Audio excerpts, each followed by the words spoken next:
시작. 여호와 하나님이 그 사람에게 명하여 이르시되 동산 각종 나무의 열매는 다시 정신을 안 드셨어요? 세게 합시다. 시작. 여호와 하나님이 그 사람에게 명하여 이르시되 동산 각종 나무의 열매는 내가 임의로 먹되 선악을 알게 하는 나무의 열매는 먹지 말라. 내가 먹는 날에 반드시 죽으리라 하시니라. 3장 1절을 제가 먼저 읽습니다. 그런데 뱀은 여호와 하나님이 지으신 들짐승 중에 가장 간교하니라. 뱀이 여자에게 물어 이르되 하나님이 참으로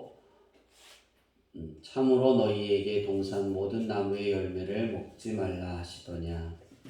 여자가 뱀에게 말하되 동산 나무의 열매를 우리가 먹을 수 있으나 동산 중앙에 있는 나무의 열매는 하나님의 말씀에 너희는 먹지도 말고 만지지도 말라 너희가 죽을까 하노라 하셨느니라.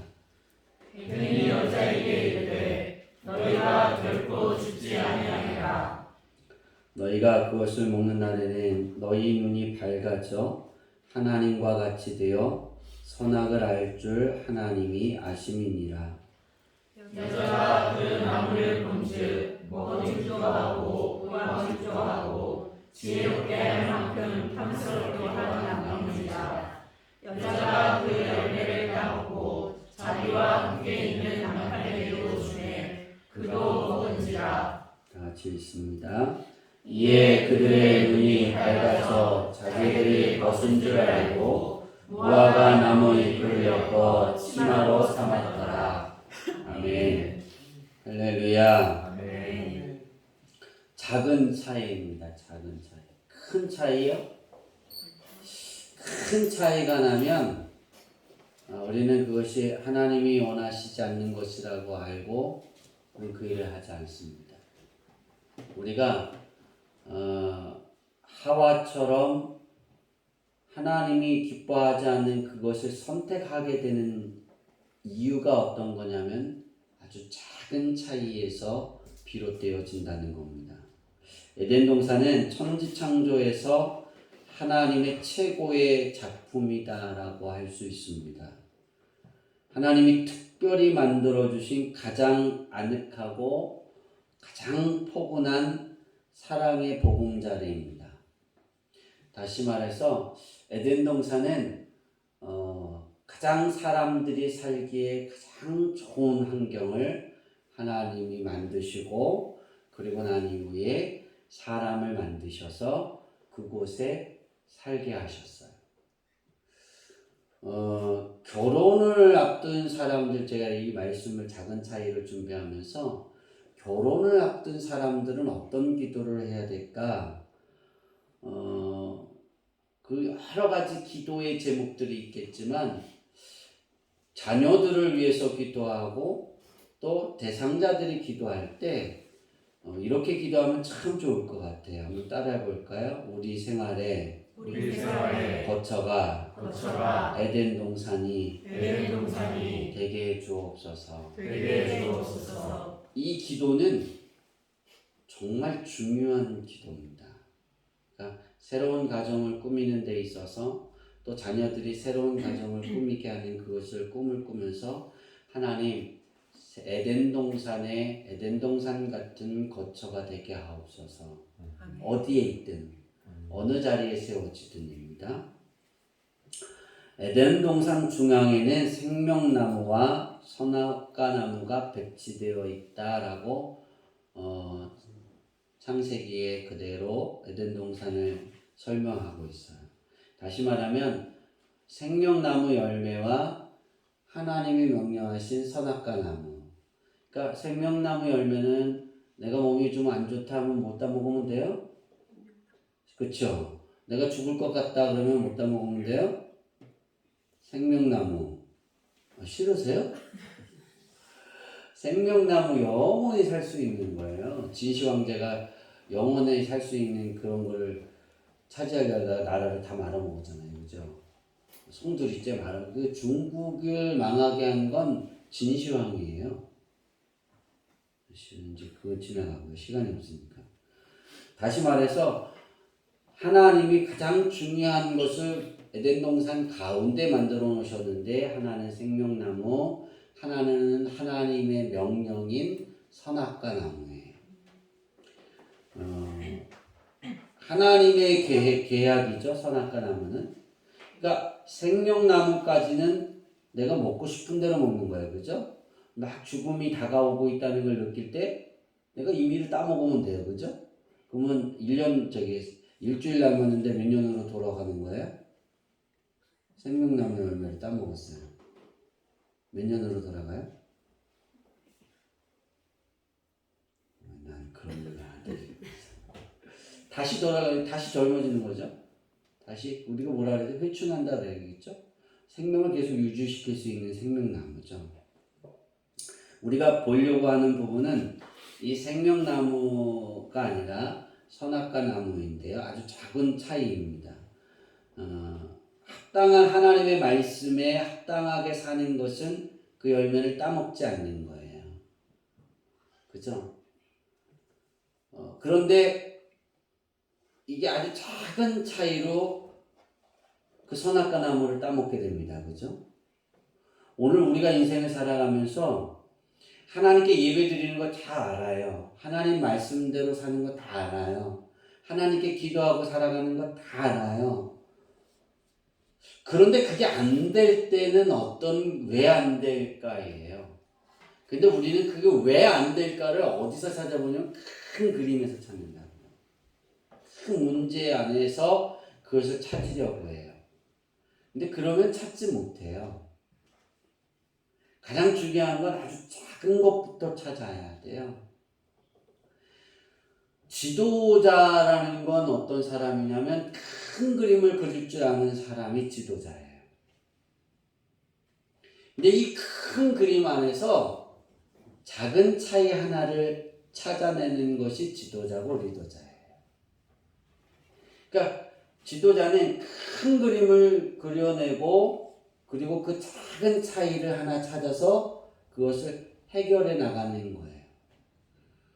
요즘에 삼성이 그 반도체 시장이 얼어붙어서 뭐 4조가 적자다 막 그랬는데 어디가 뜨냐면 현대가 뜨죠. 그죠? 남들이 우리나라에서 뭐 왜 전기차를 만드냐 그건 실효성이 없다 그럴 때 10년 전에 전기차로 돌변해서 현대에서 막 해갖고 그때는 손가락질 했잖아요.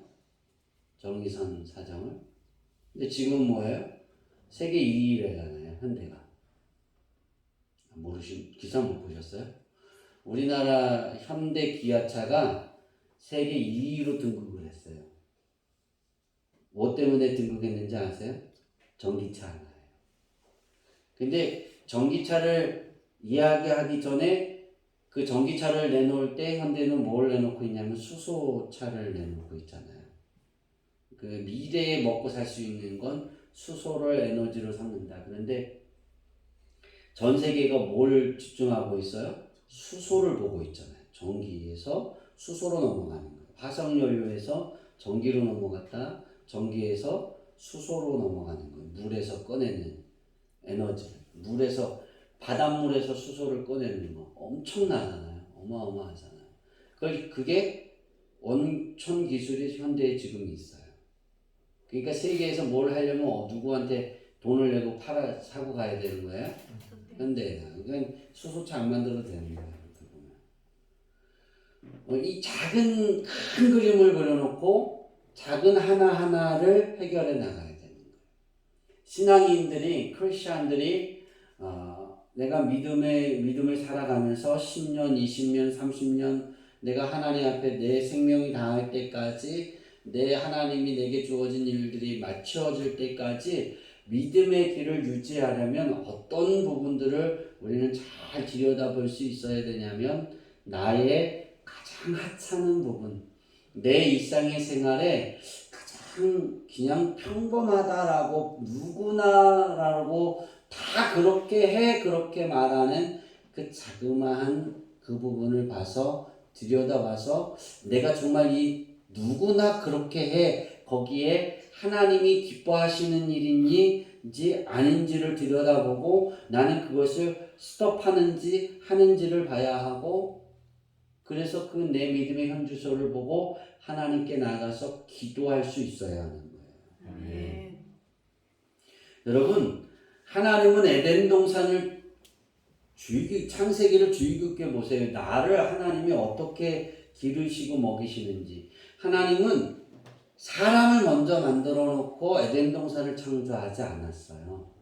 에덴 동산을 만들어 놓고 그 사람이 거기서 편히 먹고 살 수 있는 걸 다 만들어 놓고 그 다음에 그 에덴 동산의 흙을 가지고 사람을 만드셨다라는 사실이에요. 다시 말하면 하나님이 나를 예수 그리스도를 영접했을 때 내 삶을 하나님이 그림을 그리실 때 에덴 동산 같게 하신다는 거예요.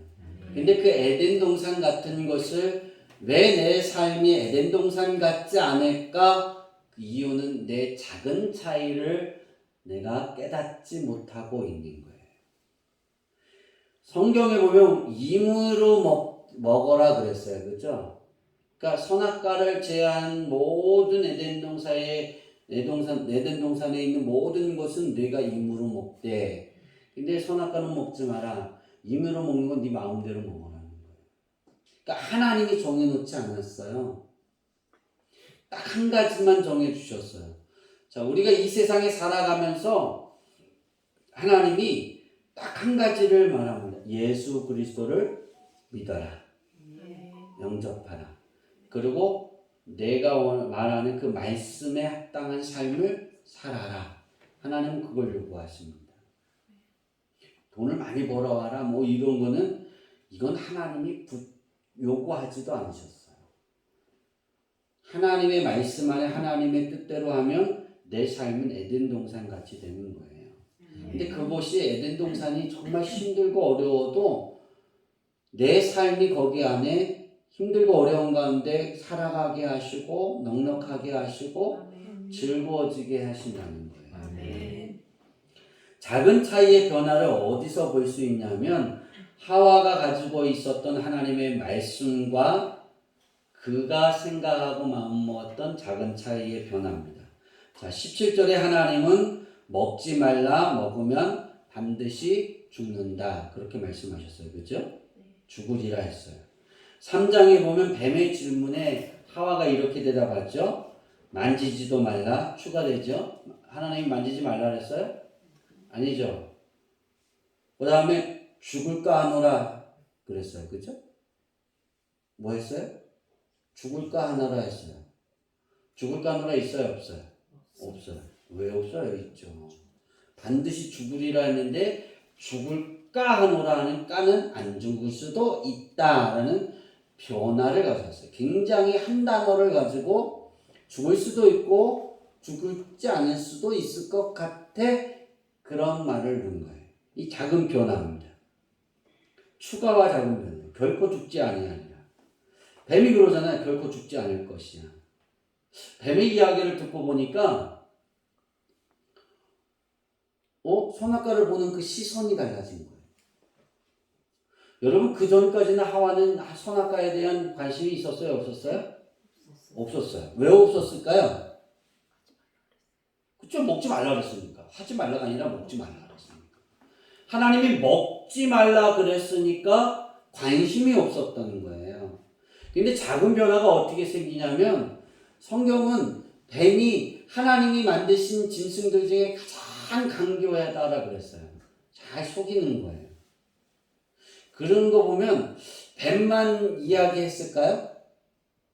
제 생각에는요. 뱀이 하와에게 얘기했잖아요. 그죠? 그러면 사자는 얘기했을까요? 안 했을까요? 나 너 먹고 싶은데. 아니 나는 너 먹고 싶은데. 미안해. 사자도 이야기했겠죠. 예수님이 이 땅에 재림하시면 독사굴에 손을 넣어도 물지 않고 사자가 함께 뭐예요? 어린 양과 함께 뛰논다 그랬어요. 그런 곳이 에덴 동산이었어요. 그 안에 뱀이 속이는 거예요. 누구를? 하와의 시선을 바꾸는 거예요. 아주 작은 시선이에요. 죽는다 그랬는데 하와의 마음에 뱀이 질문하니까 죽지 않을 수도 있어. 그러니까 그 작은 변화에 뱀이 딱 차고 들어가서 뭐라 그래요? 절대 죽지 않아. 결코 죽지 않아. 그렇게 말하잖아요. 4절에 보면 뱀이 여자에게 이르되 너희가 결코 죽지 않으리라. 근데 여기 너희가는 하와 말고 아담도 죽지 않는다라고 말하는 거잖아요. 그죠? 왜 선악과를 따먹고 하와가 남편에게 줬을까요? 아니요. 누구도 안 죽는다고요?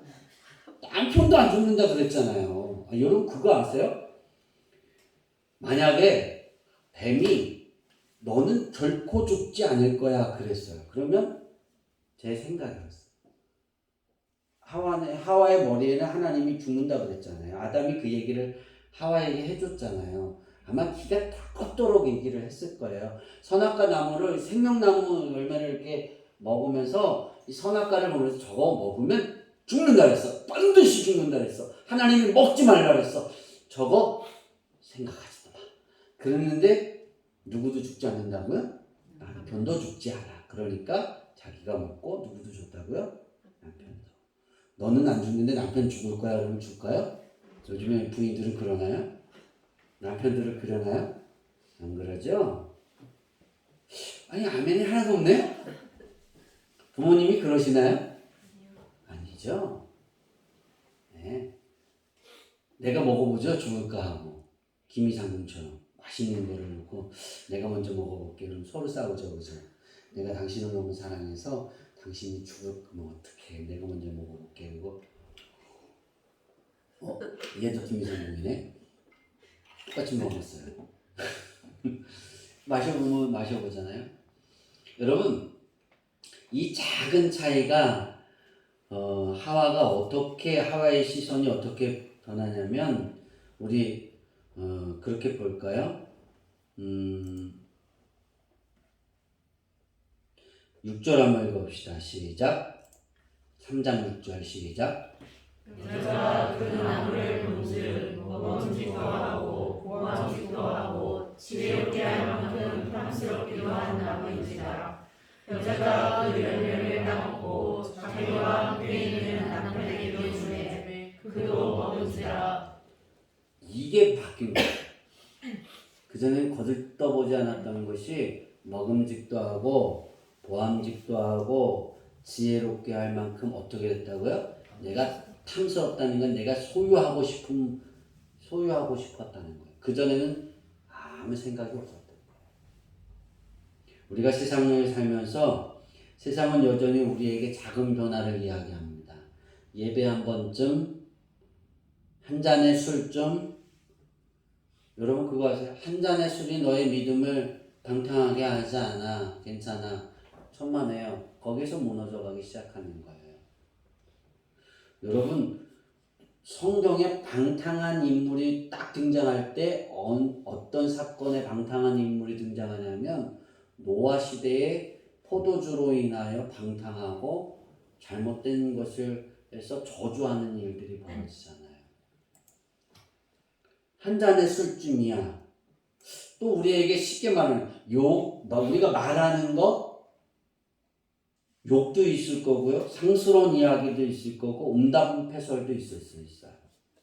이게 작은 걸 있을 수 있어요. 우리가 말하는 그 말을 통해서 보암직도 하고 먹음직도 하고 지혜롭게 할 만한 탐스럽기도 하는 거예요. 내 마음의 변화가 되는 거예요. 또 뭐가 있을까요? 제가 찾아봤어요. 찾아본 것 중에 여기까지밖에 못 찾았어요. 예배 한 번쯤이야 갖고 매일 예배 한 번 빠진다고 하나님이 너 벌하지 않으셔. 그것의 이야기에 귀 기울이다 보면 예배의 중요성을 잃어버리게 되는 거고, 술에 대한 부분을 하다 보면 내 건강도 무너지고 방탕한 삶을 살게 되는 거예요. 또 한 가지 욕하는 거, 거기에 한 가지 더 있다면 따라해 볼까요? 점치는 거. 요새 이게 한 우리나라 3, 4년 전부터 TV에 아주 이거를 깔아놓는데요. 어떻게 나오냐면 그냥 문화로 나와요. 이제 여러분 그거 아세요? 문화예요. 문화. 점치는 게 문화래요. 타르전 보는 게 문화래요. 사주팔자 보는 게 문화래요. 이사 가는 날, 손 없는 날 이사 가는 거 그거 문화래요. 너는 손 없는 날이 무슨 날인지 아세요? 손이 없어요, 손. 손 없는 날. 그럼 뭐로 이사 가요? 뭘로 이사 가요? 손 없는 날이 어떤 뜻이냐면 내게 화가 없는 날이라는 거예요. 그걸 어떻게 알아요, 그죠? 근데 그렇게 점쟁이들이 말해놓고 그걸 거기에 이사하는 크리스천들 이사하는 날에는 저는 그게 굉장히 놀랐는데 어떤 목사님이 그러더라고요. 이사를 한대요. 언제 이사 가세요? 손 없는 날에 이사 가려고. 깜짝 놀랐어요. 누가 그랬다고요? 목사님들도 그러더라고요. 들이 아니라 목사님 한 사람은 밖에 못 들어갔어요. 아직. 제가 장로님들한테 많이 들어갔어요. 진짜요. 성도들에게도 많이 들어봤어요. 근데 목회자의 입에서도 그렇게 나와요. 왜 그런지 아세요? TV에 이사는 손 없는 날만 하는 날이에요. 그렇게 해요. 지혜로운 사람은요, 손 없는 날을 피해서 합니다. 왜 그런지 아세요? 네? 그것도 그렇고요. 이삿짐이 싸요. 정말이에요. 그렇게 한대요. 이 자그마한 차이가 하나님으로부터 멀어지는 거예요. 손 없는 날 이사 간다고 뭐 하나님 그 뭐 이상이 있겠어? 이상이 있어요. 거기서부터 하나의 뚝이 무너져 가는 거예요. 거기를 하나 열어놓기 시작하면 물맷듯이 들어오는 거예요. 그거 하나 내가 뺐는데 그 예배하는 거, 기도하는 것쯤이야. 기도하는 시간 내가 매일 아침 묵상하는데 아침 묵상 안 한다고? 수요일 날 그거 이 설교 온 거 있는 날인데 그거 한 번 안 한다고? 내년에는 이제 큐티를 월요일하고 목요일 날 할 텐데 그거 안 한다고? 내가 뭐가 대수겠어? 이렇게 하면서 무너져 가는 거예요. 하나하나 무너져 가는 거예요. 누구처럼? 하와처럼. 여러분 살펴보세요. 나의 자그마한 작은 것은 뭘까? 내 믿음을 무너뜨리는 변화를 가져온다니까요. 에덴 동산에서 하나님과 함께 거느렸고 하나님과 이야기하고 살았던 아담과 하와도 이 자그마한 뱀의 이야기를 듣고 다시 그 나무를 보니까 보암직도 하고 먹음직도 하고 보암직도 하고 지혜롭게 할 만큼 탐스럽게 한 나무로 보았어요. 그래서 따먹었어요. 내가 세상을 볼 때 그렇게 되는 거예요. 그래서 말씀 안에 있어야 하는 게 중요한 거예요. 그래서 우리가 날마다 기도해야 되는 것을 쉬지 말아야 되는 이유가 여기에 있는 거예요. 왜? 세상이 먹음직도 하고 세상이 보암직도 하고 세상이 지혜롭게 할 만큼 탐스럽게 보이는 거예요. 세상의 모든 일들이. 그러다 보면 하나님은 없어요. 예수님 없어요. 왜? 세상의 즐거움이 먹음직스럽고 세상의 그 즐거움이 보암직하고 탐스러우니까. 그게 더 좋으니까. 제가 신앙생활을 해가면서 나는 어떤 무너짐이 있을까? 어떤 변화가 있을까? 어떻게 갈까? 우리가 이것을 찾아요. 찾아가면서 어떻게 싸워야 할까? 그래서 성도들은 목사들을 넘어갈 수가 없는 거예요. 이걸 찾거든요. 그리고 기도하거든요. 그리고 싸우거든요.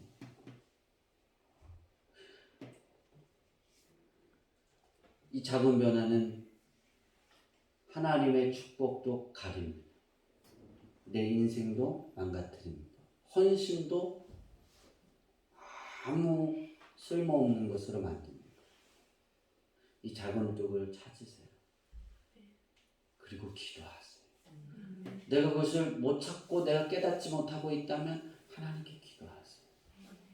성령님이 내 안에서 역사하시고 말씀하시는 것을 내가 가리우는 것이 뭐가 있을까? 그 작은 것부터 찾으세요. 그럼 큰 것도 무너뜨릴 수 있어요. 소양강댐은 누가 제일 무서워한다고요? 네? 누가 무서워한다고요? 아니. 소양강댐을 지키는 사람들은 누가 제일 무서울까요? 누구? 북한의 미사일이 아니고요? 개미를 제일 무서워합니다. 그 주변에는 개미가 없어야 돼요. 흙으로 싸우려고 보니까 자가라고. 개미가 구멍만 하면 탁 그러면 물이 흐르는 것도 아니고 스며서 그렇게 쭉 나오면 어떻게 된 거예요? 소양강은 무너지는 거예요. 그러면 서울은 뭐예요? 깨끗한 거예요. 그죠? 춘천 사람들은 뭐예요? 생각 안 하잖아요. 그걸 왜 생각해요? 그러면 삶을 못 사는데, 그죠? 하나님이 다 피하게 해주실 거예요. 그러면 우리가 인생을 걸어가면서 하와처럼 무너지지 않으려면 이 자그마한 것을 잘 찾아내요. 하나님의 축복은 이 자그마한 것의 변화서부터 크게 역사. 우리는 기도할 때 큰 것을 내려달라고 기도하잖아요. 근데 자그마한 거는 해결하려고 하지 않잖아요. 여러분 안에 꿈이 있고 비전이 있고 어떤 일들의 계획이 있다면 기도하세요. 성령님, 내 안에 내가 생각지도 않고 정말 내가 하나님이 기뻐하지 않은 그 자그마한 것들을 놓치는 것들을 깨닫게 하시고 거기에서 물러나고 변화되게 하옵소서. 그럼 하나님이 여러분의 삶에 에덴 동산 같게 하실 거예요. 그 에덴 동산은 이미 여러분 안에 있어요. 근데 그것을 막는 건 바로 나 자신이라는 거예요. 하나님이 복을 주시려 해도 하나님이 기뻐하지 않는 일을 내가 먹음직스럽고 보암직도 하고 탐스러워하기 때문에 내가 그것을 소유하려고 합니다. 이 싸움에서 승리해서 여러분의 삶이 큰 하나님의 은혜로 또 드보라처럼 하나님의 축복의 번개불이 되고 하나님의 축복의 횃불이 되기를 바랍니다. 번개가 치면 여러분 그거 아세요? 번개가 많이 칠 때 우리 이 육지의 모든 육지에서 생물은 번성한답니다. 왜 그런지 아세요? 공기 중에 있는 이산화탄소 안에 있는 질소가 번개를 칠 때 내려온다. 땅으로. 그 부분을 통해서 과학자들이 말할 때 번개가 많이 치어야 돼요. 비도 많이 와야 되지만 여러분 안에 하나님의 은혜의 번개와 횃불처럼 여러분에게 있어서 하나님이 주시는 그 복, 에덴 동산처럼 여러분의 삶에 생명나무가 있어서 그것을 받아 누릴 수 있는 지혜로운 자들이 되어지기를 축원합니다. 기도하겠습니다. 하나님,